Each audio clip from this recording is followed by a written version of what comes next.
pozdravljeni na pisateljskem odru, na odru Društva slovenskih pisateljev. Danes smo že kar nekaj besed na tem odru namenili poeziji. Poeziji bo tudi namenjen zadnji dogodek danes, tako da predajam besedo naprej. Ne, samo govorite, že dela vse. Torej, spoštovane obiskovalke in obiskovalci, lepo pozdravljeni na pogovoru z naslovom V iskanju smisla. Naslov je primeren za temo,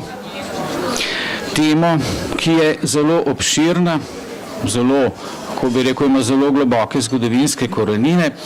To pa je religiozna poezija ali tudi razmerje med religijo in poezijo. Od samih začetkov evropske poezije je ta povezava tu, je živa, je tako rekoč več kot povezava, ker je začetek evropske poezije tako rekoč del religioznih kultov. Skozi zgodovino se je razmerje med religijo in poezijo zelo spreminjalo, je bilo enkrat takšno, drugič drugačno. Prav v času, v katerem mi živimo, v dobi, v kateri mi živimo, ali rečemo, da je to moderna ali postmoderna ali druga moderna ali kakorkoli, je pa sploh nastopilo neko novo razmerje med tema dvema področjama ali oblikama človeške duhovnosti. In iz tega razmerja je nastal pravzaprav en poseben, lahko rečem, velik problem. Tema, o kateri bomo govorili, je tudi, bi rekel, ima mnogo obrazov. Eden od njih je seveda tudi politični, v času, ko je politika vse. Je seveda tudi vprašanje religije in vprašanje poezije s politiko in njeno dejavnostjo še kako zaznamovano. Navsezadnje poznamo pa tudi pesmi, ki zvenijo kot molitve in molitve, ki so oblikovane tako poetično, da jih doživljamo kot pesmi. Kako naj torej beremo takšna besedila, kot molitve ali kot pesmi? To so teme, o katerih se bodo pravzaprav pogovarjali gostje današnji ob moji asistenci. Naj mimogrede povem, da je zunanji povod pravzaprav za to tematsko tako široko zasnovan pogovor. Knjiga, ki bo izšla v začetku prihodnjega leta pri založbi Družina, to je knjiga hrvaškega pesnika Tomislava Marjana Bilosnića z naslovom izvirnim Molitve, torej molitve. Knjiga, ki je dobila najvišje priznanje za hrvaško priznanje za poezijo pred nekaj leti in je nekaj, se mi zdi, zelo posebnega v sodobni poeziji. Torej, gostje, najprej se upravičim za nekatere, bi rekel, niti ne napake, ampak težave, zaradi katerih je pač prišlo zaradi nepredvidljivih sprememb. V nekaterih napovednikih je bil napovedan kot gost tudi dr. Alen Širca, ki pa se zaradi nujne zadržanosti pogovora ne more udeležiti.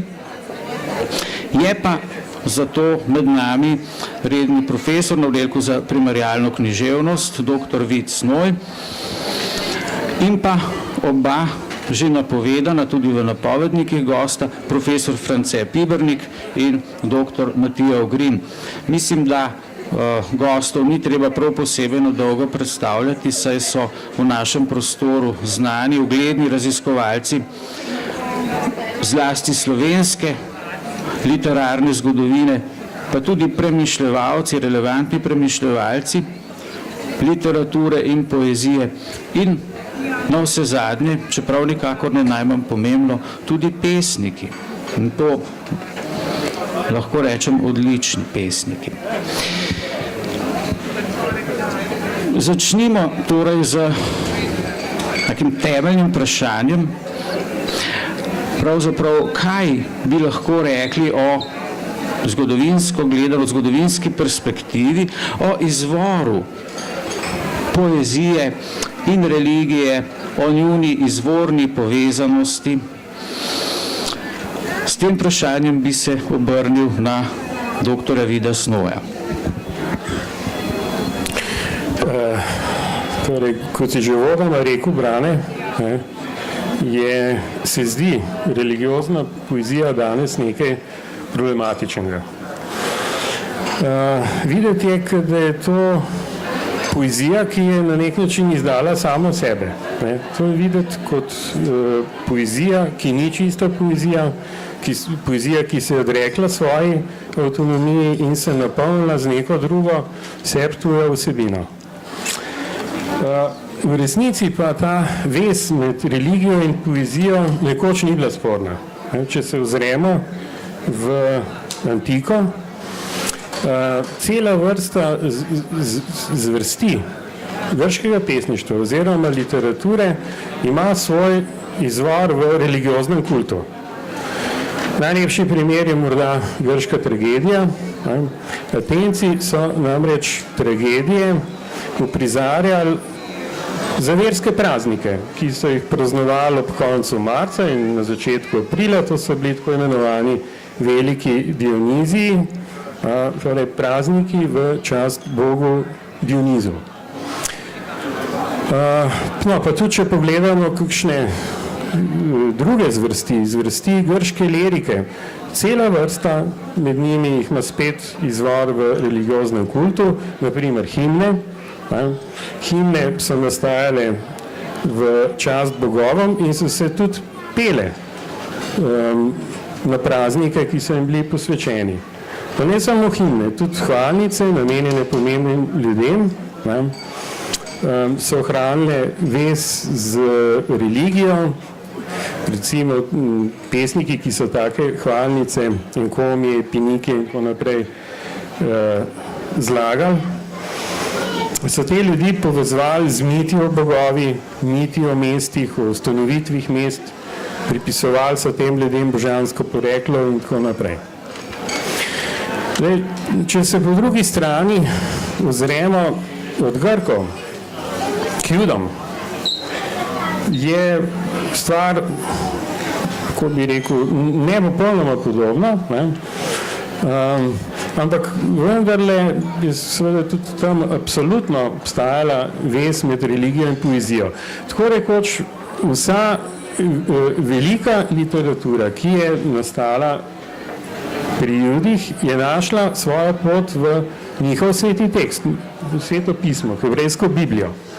In to ne velja samo za tisto literaturo, ki je bila neposredno povezana s čaščenjem Boga, ampak tudi za tisto drugo, ki prvotno z religioznim kultom ni bila povezana. Lep primer za to je recimo visoka pesem. Kot je ugotovila moderna biblična kritika, je visoka pesem prvotno neka svatovska pesem oziroma cikel ohlapno povezanih svatovskih pesmi, v katerih se izmenujeta dva glasova, moški in ženski glas, in si izpovedujeta oboževanje, očaranost, ljubezen. Ampak prvi, ki je to pesem že v antiki bral na religiozen način, je bil Rabin Akiva. Rabin Akiva, ki je v moškem glasu ali pa, če hočete, ženino prepoznal Jahveja, v ženskem glasu oziroma nevesti pa izraelsko ljudstvo. No in v tem istem Rabinu Akivi je sporočeno, da je dejal, v svet ni vreden trenutka, v katerem je Bog Izraelu dal visoko pesem. No, in na ta način je celo v bistvu ob tem delu bila naknadno vzpostavljena vez med poezijo in religijo. Zdaj, seveda, če gremo seveda zelo na kratko in pregledno od antike naprej, recimo v krščanski svet, svet pač poznejših krščanskih dob, je za ta čas v bistvu vse do novega veka, pa še bi rekel v zgodnjih plasteh novega veka značilno, da je prvo besedo v javnosti imela religija oziroma teologija. Če je kdo hotel v javni sferi povedati kaj veljavnega, je to moral storiti v religiozni oziroma teološki govorici. Tudi znanost, ki se je začela razmahvati na začetku novega veka, je morala svoje dosežke upravičevati v javnosti oziroma jih utemeljevati s teološko govorico, s teološkimi pojmi in prispodobami. Kaj se je? Nikolaj Kopernik, Galilej, Johannes Kepler, vse te velike preučevalce našega sveta, kozmosa, seveda poznamo, vemo, zakaj je tukaj šlo, proti nauku tedanje cerkve, ki je zagovarjala pač geocentrični sistem, so trdili nasprotno, da je naše vesolje heliocentrično, ampak zanimivo je to, da je recimo Johannes Kepler, to trditev, da je središče vesolja Sonce, utemeljeval pravzaprav teološko. Hkrati je namreč trdil, da ima torej, da je struktura našega vesolja, da je v resnici odsev Svete Trojice. Ali pa drug primer. Isaac Newton, morda sploh najbolj znan zgodnje novoveški znanstvenik. Njegova temeljna trditev je bila, da vesolje deluje kot dobro navit urni mehanizem. Ampak hkrati je Newton to svojo temeljno tezo pospremil s pripombo, da je pravzaprav z njo želel samo osvetliti delovanje Božje previdnosti. Namreč bolj natančno opisati, kako ta načrt, ki ga ima svetom Bog, deluje. Seveda se je pa sčasoma zgodil obrat. V 18. stoletju v razsvetljenstvu je prvo besedo na mesto religije dobila znanost, ki iz svojih izsledkov ni bilo več treba opravičevati s teološko govorico, ravno nasprotno. Religija je postala tista, ki, če je hotela v javni sferi kaj tehtnega povedati, kakšno stvar uveljaviti, se je morala zato sklicati na tisto, kar je dognala znanost. S tem je bila pravzaprav religija potisnjena iz javne sfere v sfero zasebnosti, pravzaprav na raven osebnega prepričanja. In če je hotela kdaj vstopiti nazaj v sfero javnosti, je morala to narediti tako, da je pač prevzela drugo govorico. Tisto govorico, ki je pač v tej sferi bila veljavna. Tisto valuto, če tako rečem, ki je bila pač v javni sferi v obtoku. In pravzaprav je še vedno tako.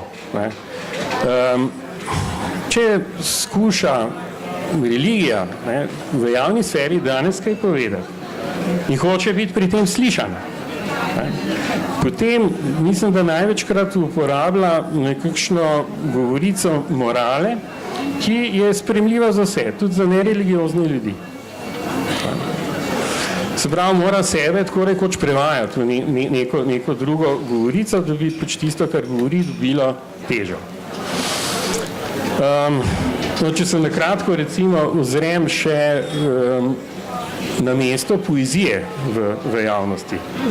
Tukaj bom pa zelo kratek in tudi se bom zelo omejil na naše domače slovenske razmere, ki so nam bolj znane. Poezijo je recimo kot nek javno relevanten govor med Slovence vpeljal jasno kdo drug kot France Prešeren. France Prešeren recimo je torej sred sonetnega venca pravi: da bi nam nebesa milost skazale in z domačimi pesmami Orfeja poslale, ne, ki bi srca vnel za čas dežele in spet združil rod slovenščine cele. Zdaj, čem govori tukaj Prešern? Prešern govori v bistvu o neki želji, da bi se končno tukaj v tem prostoru med Slovenci pojavil pesnik, ki je bila njegova govorica tako močna, kot je bila Orfejeva, da bi v bistvu prebudil vse Slovence k nacionalni zavesti in jih združil. Zdaj, to pravzaprav pri Prešernu ni ostalo na ravni želje. Prešern sam je bil tisti, ki je bi rekel, vlogo nacionalnega orfejskega pesnika vstopil. In seveda tudi vzpostavil poezijo kot nek javno relevanten govor. Čeprav se morda to ni zgodilo takoj v času njegovega življenja, zato niso bili dovzetni toliko njegovi sodobniki, ampak seveda poznejši rodovi Slovencev. Ampak od takrat naprej je poezija pri nas imela absolutno neko veljavo, kar se nas zadnje kaže praktično tudi še do dni, ki smo jih mi doživeli, tista velika figura v ozadju slovenskega samosvajanja, na katero so se pisatelji sklicovali recimo v 80-ih letih, ko se je to dogajalo, je bil seveda kdo drug kot France Prešern. Danes je pa seveda situacija bistveno drugačna, poezija take vloge več nima. Tisto, kar vlada v sferi javnosti, je nekaj drugega. Mislim, da to niti ni več znanost, ki jo je pač na ta način promoviralo svoj čas razsvetljenstvo, ampak je to teorija. Če kdo hoče pač kaj tehnega povedati in pričakuje, da bo slišan, potem mora seveda spregovoriti v jeziku teorije. Torej, če počas sklenem, torej, svet, ta sodobni svet, ni svet, v katerem bi bila poezija doma. Ta sodobni svet ni, če lahko tako rečem, hiša poezije. Poezija v tem svetu, bi rekel, hiša poezije, ima v tem svetu zelo neogledno mesto. Ampak če pa pogledamo na religiozno poezijo, če pogledamo na to, kakšno mesto ima religiozna poezija v hiši poezije, je pa treba reči, da je pravzaprav tudi nekako zapostavljena, da spada kvečemu v tej hiši v kakšen kot ali pa celo v ropotarnico. Torej je religiozna poezija taka, kot jo piše hrvaški pesnik, ki ga danes predstavljamo, Tomislav Bilosnič, zapostavljena. Ne samo zapostavljena, celo dvakrat je zapostavljena. Hvala lepa. Doktor Ogrin se ukvarja z raziskovanjem različnih obdobij slovenske literarne zgodovine in zagotovo se mu pri tem raziskovanju, ki je, mislim, da precej pionirsko v marsikaterem pogledu, razkrivajo zanimiva poglavja te teme. Prosim. No, res je, da pogled v slovensko literarno zgodovino, če temelji na dovolj obširnem gradivu, pokaže zelo zanimivo panoramo tega vprašanja, ki ga je načel kolega Vicnoj, namreč kako se je zgodilo, da je religiozna poezija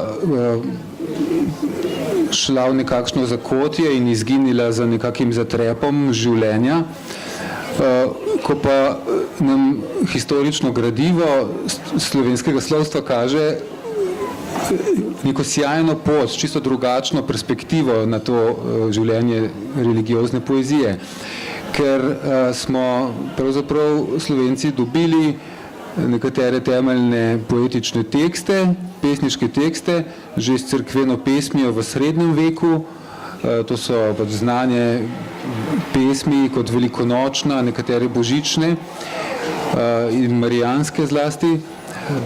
In naprimer tista, v kateri se pojavi tista zelo lepa pesniška podoba, kakor sonce skozi glaž gre, tako je rojen bil Jezus od Marije, ki jo ljudje pripisujejo na splošno Trubarju, ampak v bistvu je pa srednjeveška, samo takrat je bila tako integralen in splošen del življenja, da so jo protestanti prav tako normalno sprejeli v svojo pesmarico in hvala Bogu se je tako ohranila. In je bila takrat prvič, vsaj kolikor mi vemo, prvič zapisana. No, to je primer, kako je neko pesniško besedilo že od srednjeveških časov izrekalo temeljno izkustvo, v katerem sveto in lepo, estetsko, seveda nikakor nista bila ločena, ampak je bilo to eno v drugem prežeto, poezija prežeta in izpolnjena z vero. Ko pa je ta svet, duhovni svet teh skupnih, vsem ljudem zelo bližnjih in skupnih izhodišč, duhovnih temeljev nekako začel razpadati, se je pa zgodilo, da so tudi ti teksti izginili iz naše zavesti. Zdaj verjetno bi naloga literarnih zgodovinarjev bila, da to malce korigirajo in da nakažejo, kaj vse je pravzaprav tukaj bilo. In če se potem res ukvarjamo z gradivom, se pokažejo nekateri čudoviti koščki ali čisto neznane celine in otoki. Naprimer, profesor Prunč je pred časom odkril na Koroškem nek rokopis, ki se imenuje Kapeljski pasion, se pravi pasijonska igra iz železne kaplje, ki je pravzaprav je železna kaplja en gorski trg, skoraj bi lahko rekli gorska vas, tamle na koroški strani Karavank. V resnici pa je imela imenitno pasijonsko igro iz 3 predstav in noter v tisti igri, če analiziramo rokopis, najdemo več kot 2700 lepih rimanih verzov. In tam notri je denimo en prelep odlomek med raznimi drugimi o spokorjenem grešniku in Mariji, pravzaprav nek misterijski prizor, ki